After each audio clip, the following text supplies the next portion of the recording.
A Study in Scarlet by Arthur Conan Doyle. Part 2, Chapter 4.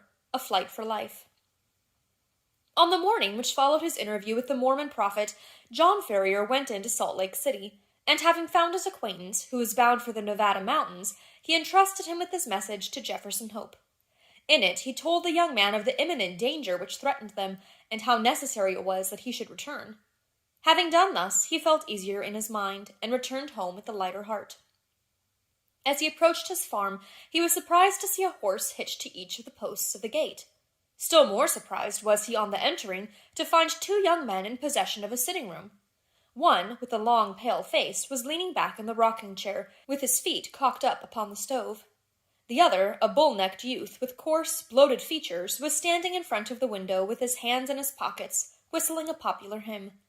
Both of them nodded to Ferrier as he entered, and the one in the rocking chair commenced the conversation. "Maybe you don't know us," he said.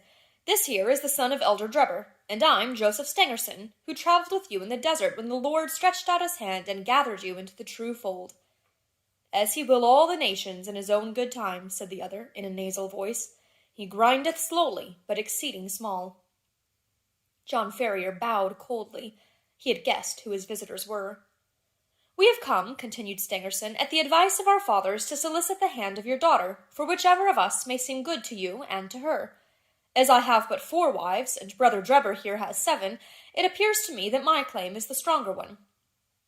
"Nay, nay, Brother Stangerson," cried the other, "the question is not how many wives we have, but how many we can keep. My father has now given over his mills to me, and I am the richer man." "But my prospects are better," said the other warmly. "When the Lord removes my father, I shall have his tanning yard and his leather factory. Then I am your elder, and am higher in the church." "It will be for the maiden to decide," rejoined young Drebber, smirking at his own reflection in the glass. "We will leave it all to her decision." During this dialogue, John Ferrier had stood fuming in the doorway, hardly able to keep his riding whip from the backs of his 2 visitors. "Look here," he said at last, striding up to them. "When my daughter summons you, you can come. But until then, I don't want to see your faces again." The 2 young Mormons stared at him in amazement. In their eyes, this competition between them for the maiden's hand was the highest of honors, both to her and her father. "There are 2 ways out of the room," cried Ferrier. "There is the door, and there is the window. Which do you care to use?" His brown face looked so savage, and his gaunt hands so threatening, that his visitors sprang to their feet and beat a hurried retreat. The old farmer followed them to the door. "Let me know when you have settled which it is to be," he said sardonically. "You shall smart for this," Stangerson cried, white with rage. "You have defied the prophet and the council of 4. You shall rue it to the end of your days." "The hand of the Lord shall be heavy upon you," cried young Drebber. "He will arise and smite you." "Then I'll start the smiting," exclaimed Ferrier furiously, and would have rushed upstairs for his gun had not Lucy seized him by the arm and restrained him. Before he could escape from her, the clatter of horses' hoofs told him that they were beyond his reach. "The young canting rascals!" he exclaimed, wiping the perspiration from his forehead. "I would sooner see you in your grave, my girl, than the wife of either of them." "And so should I, father," she answered with spirit, "but Jefferson will soon be here." "Yes, it will not be long before he comes. The sooner the better, for we do not know what their next move may be." It was, indeed, high time that someone capable of giving advice and help should come to the aid of the sturdy old farmer and his adopted daughter. In the whole history of the settlement, there had never been such a case of rank disobedience to the authority of the elders. If minor errors were punished so sternly, what would be the fate of this arch rebel? Ferrier knew that his wealth and position would be of no avail to him. Others, as well known and as rich as himself, had been spirited away before now, and their goods given over to the church. He was a brave man, but he trembled at the vague, shadowy terrors which hung over him. Any known danger he could face with a firm lip, but this suspense was unnerving. He concealed his fears from his daughter, however, and affected to make light of the whole matter, though she, with the keen eye of love, saw plainly that he was ill at ease. He expected that he would receive some message or remonstrance from Young as to his conduct, and he was not mistaken, though it came in an unlooked-for manner.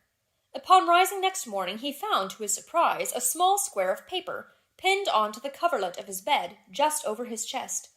On it was printed, in bold, straggling letters, 29 days are given you for amendment, and then— The dash was more fear-inspiring than any threat could have been.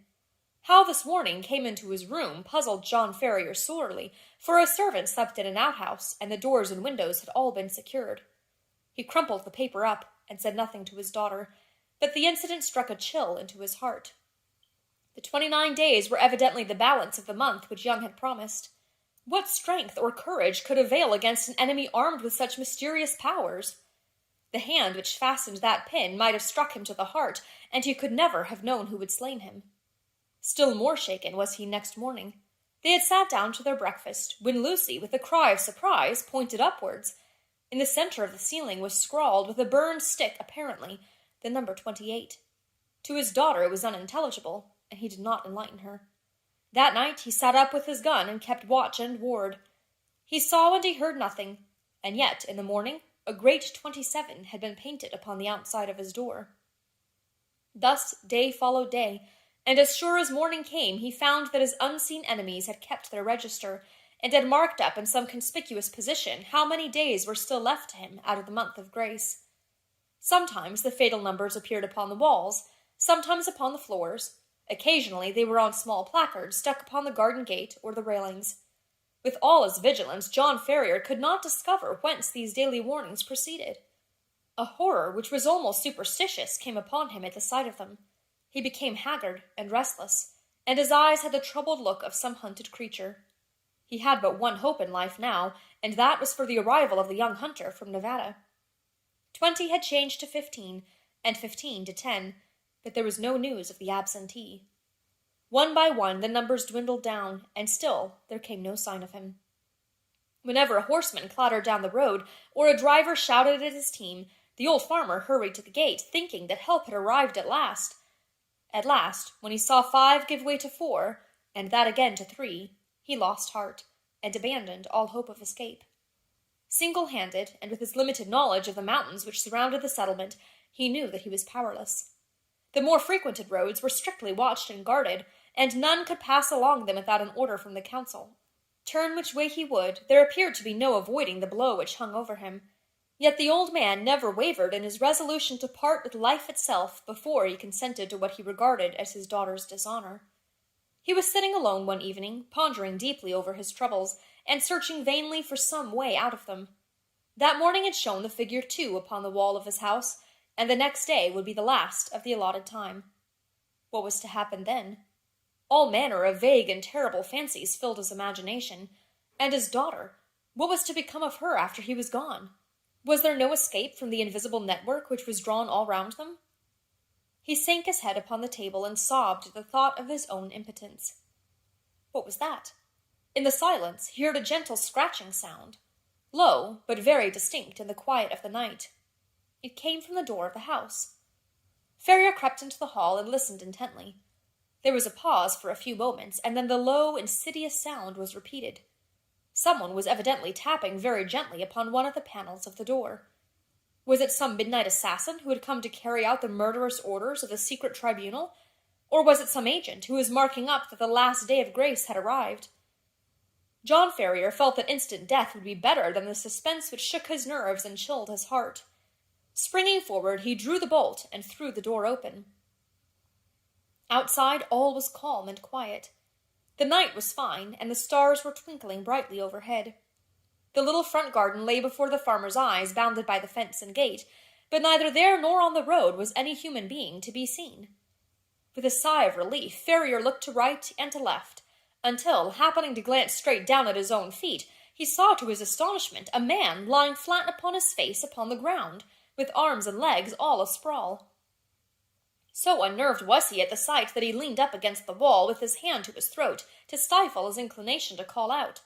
His first thought was that the prostrate figure was that of some wounded or dying man, but as he watched it he saw it writhe along the ground and into the hall with the rapidity and noiselessness of a serpent. Once within the house, the man sprang to his feet, closed the door, and revealed to the astonished farmer the fierce face and resolute expression of Jefferson Hope. "Good God!" gasped John Ferrier. "How you scared me! Whatever made you come in like that?" "Give me food," the other said hoarsely. "I've had no time for bite or sup for 48 hours." He flung himself upon the cold meat and bread which were still lying upon the table from his host's supper, and devoured it voraciously. "Does Lucy bear up well?" he asked, when he had satisfied his hunger. "Yes, she does not know the danger," her father answered. "That is well. The house is watched on every side. That is why I crawled my way up to it. They may be darn sharp, but they're not quite sharp enough to catch a Washoe hunter." John Ferrier felt a different man now that he realized that he had a devoted ally. He seized the young man's leathery hand and wrung it cordially. "You're a man to be proud of," he said. "There are not many who would come to share our danger and our troubles." "You've hit it there, pard," the young hunter answered. "I have a respect for you, but if you were alone in this business, I'd think twice before I put my head into such a hornet's nest. It's Lucy that brings me here, and before harm comes on her, I guess there will be one less of the Hope family in Utah." "What are we going to do?" "Tomorrow is your last day, and unless you act tonight, you are lost. I have a mule and 2 horses waiting in the Eagle Ravine. How much money have you?" $2,000 in gold and 5 in notes." "That will do. I have as much more to add to it. We must push for Carson City through the mountains. You had best wake Lucy. It is as well that the servants do not sleep in the house." While Ferrier was absent, preparing his daughter for the approaching journey, Jefferson Hope packed all the eatables that he could find into a small parcel, and filled a stoneware jar with water, for he knew by experience that the mountain wells were few and far between. He had hardly completed his arrangements before the farmer returned with his daughter all dressed and ready for a start. The greeting between the lovers was warm but brief, for minutes were precious, and there was much to be done. "We must make our start at once," said Jefferson Hope, speaking in a low but resolute voice, like one who realizes the greatness of the peril, but has steeled his heart to meet it. "The front and back entrances are watched, but with caution we may get away through the side window and across the fields. Once on the road, we are only 2 miles from the ravine where the horses are waiting. By daybreak, we should be halfway through the mountains." "What if we are stopped?" asked Ferrier. Hope slapped the revolver butt which protruded from the front of his tunic. "If they are too many for us, we shall take 2 or 3 of them with us," he said with a sinister smile. The lights inside the house had all been extinguished, and from the darkened window Ferrier peered over the fields which had been his own, and which he was now about to abandon forever. He had long nerved himself to the sacrifice, however, and the thought of the honor and happiness of his daughter outweighed any regret at his ruined fortunes. All looked so peaceful and happy, the rustling trees and the broad, silent stretch of grainland, that it was difficult to realize that the spirit of murder lurked through it all.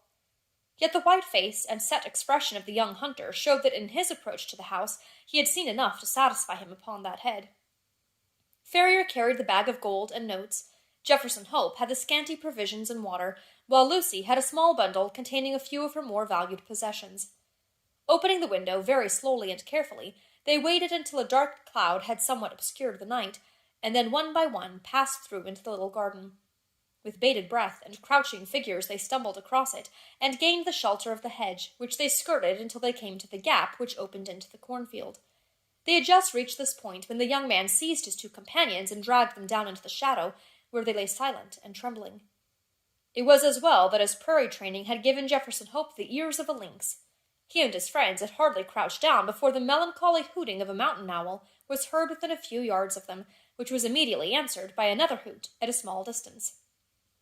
At the same moment, a vague, shadowy figure emerged from the gap for which they had been making, and uttered the plaintive signal cry again, on which a second man appeared out of the obscurity. "Tomorrow at midnight," said the first, who appeared to be in authority, "when the whippoorwill calls 3 times. "It is well," returned the other. "Shall I tell Brother Drebber?" "Pass it on to him, and from him to the others. 9 to 7. 7 to 5, repeated the other, and the 2 figures flitted away in different directions. Their concluding words had evidently been some form of sign and countersign. The instant that their footsteps had died away in the distance, Jefferson Hope sprang to his feet, and helping his companions through the gap, led the way across the fields at the top of his speed, supporting and half carrying the girl when her strength appeared to fail her. Hurry on, he gasped from time to time. "We are through the line of sentinels. Everything depends on speed. Hurry on."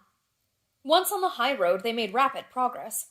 Only once did they meet anyone, and then they managed to slip into a field, and so avoid recognition. Before reaching the town, the hunter branched away into a rugged and narrow footpath which led to the mountains. 2 dark, jagged peaks loomed above them through the darkness, and the defile which led between them was the Eagle Canyon in which the horses were awaiting them. With unerring instinct, Jefferson Hope picked his way among the great boulders and along the bed of a dried-up watercourse, until he came to the retired corner screened with rocks, where the faithful animals had been picketed. The girl was placed upon the mule, and old Ferrier upon one of the horses, with his money-bag, while Jefferson Hope led the other along a precipitous and dangerous path. It was a bewildering route for anyone who was not accustomed to face nature in her wildest moods. On the one side, a great crag towered up 1,000 feet or more, black, stern, and menacing, with long basaltic columns upon its rugged surface like the ribs of some petrified monster. On the other hand, a wild chaos of boulders and debris made all advance impossible. Between the two ran the irregular tracks, so narrow in places that they had to travel in Indian file, and so rough that only practiced riders could have traversed it at all. Yet, in spite of all dangers and difficulties, the hearts of the fugitives were light within them, for every step increased the distance between them and the terrible despotism from which they were flying. They soon had a proof, however, that they were still within the jurisdiction of the saints. They had reached the very wildest and most desolate portion of the pass when the girl gave a startled cry and pointed upwards. On a rock which overlooked the track, showing out dark and plain against the sky, there stood a solitary sentinel. He saw them as soon as they perceived him, and his military challenge of "Who goes there?" rang through the silent ravine. "Travelers for Nevada," said Jefferson Hope, with his hand upon the rifle which hung by his saddle. They could see the lonely watcher fingering his gun and peering down at them as if dissatisfied at their reply. "By whose permission?" he asked. "The Holy Four," answered Ferrier. His Mormon experiences had taught him that that was the highest authority to which he could refer. 9 to 7, cried the sentinel. 7 to 5, returned Jefferson Hope promptly, remembering the countersign which he had heard in the garden. "Pass, and the Lord go with you," said the voice from above.